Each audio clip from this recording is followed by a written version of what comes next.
Welcome back to another episode of Rock Boys Football Monday afternoon.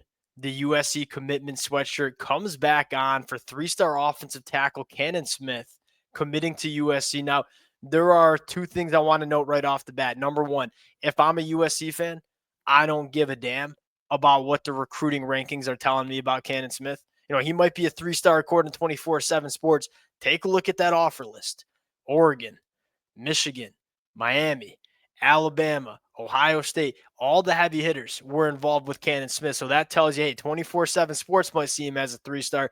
Most of the Power Four programs across the country like this kid a lot more. You go up to head against Oregon, against USC, and win out for this commitment. That's a massive win on the offensive line for USC.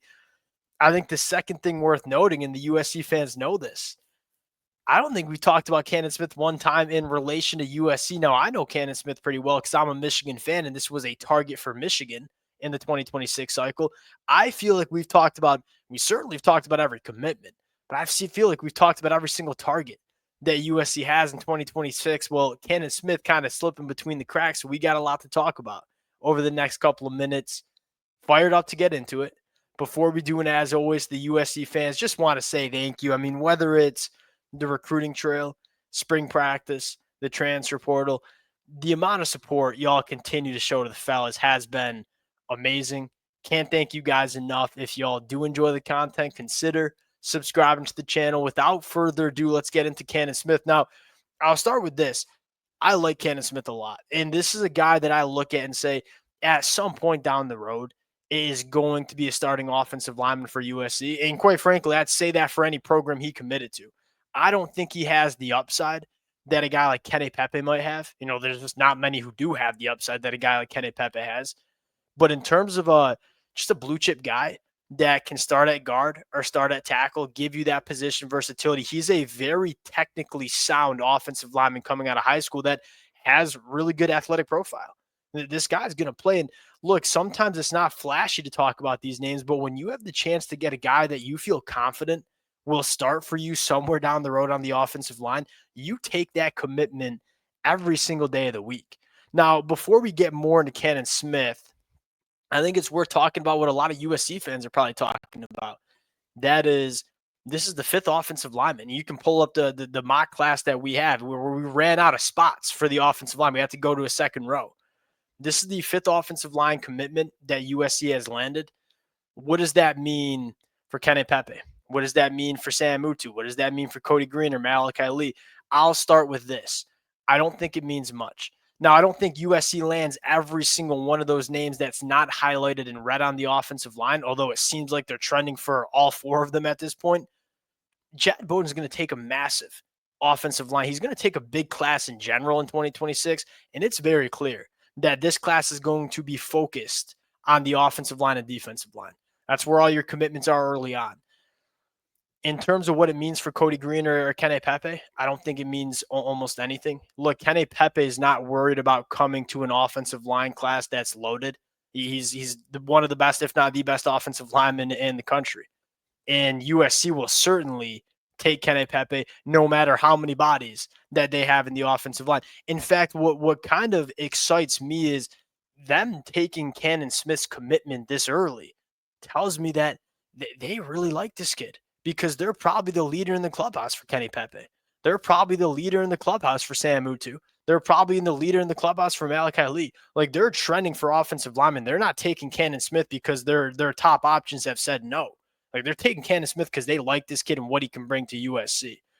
That was a long way of saying that I don't think this impacts the recruitment for some of the crown jewel offensive linemen that USC is going after. Chad Bowden is going to make it work. And we knew when he took this job that he is going to focus his high school recruiting efforts on the offensive line, which to me makes so much sense. And we're seeing it play out in real time. Look at the spring transfer portal window. You can't grab a starting offensive lineman in the portal window because they don't exist.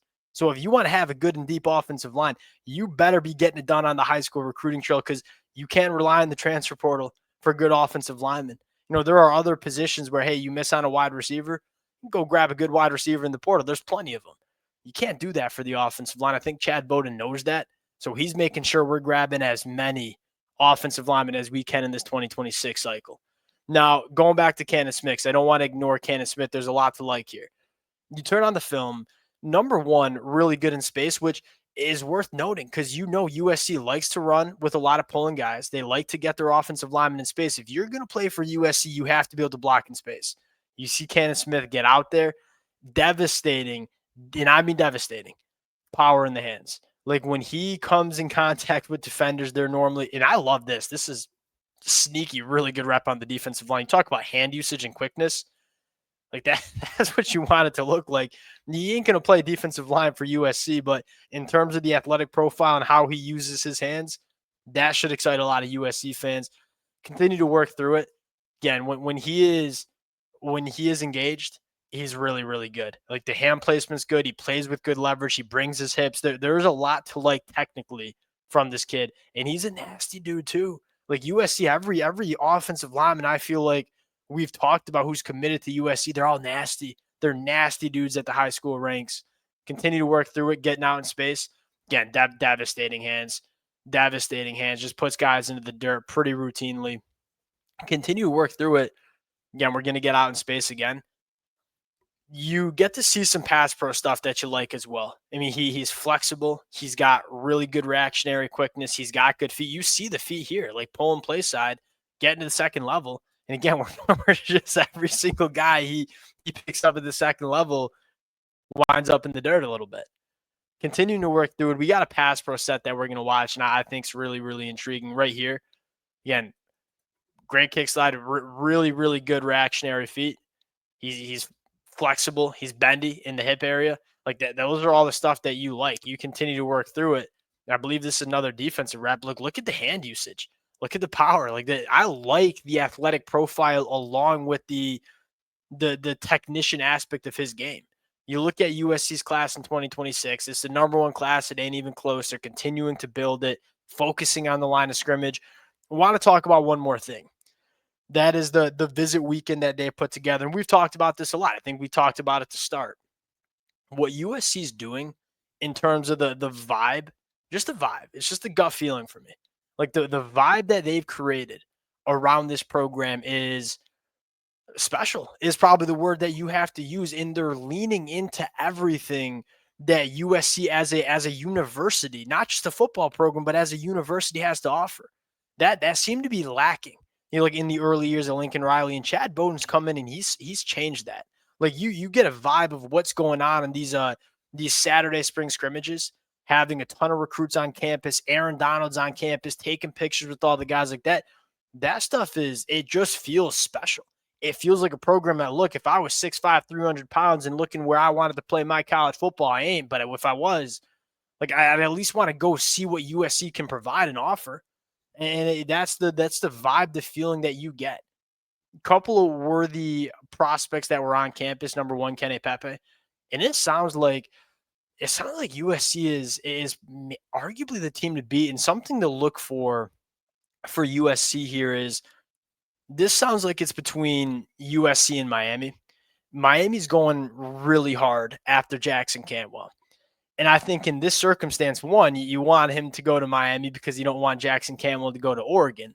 But number two, if Miami lands Jackson Cantwell, that probably helps USC's chances at landing a guy like Kenny Pepe. So if you're looking for something to root for in 10 days when Jackson Cantwell comes off the board, one, you just ain't rooting for Oregon because you're a USC fan. But number two, probably helps you in the Kenny Pepe recruitment.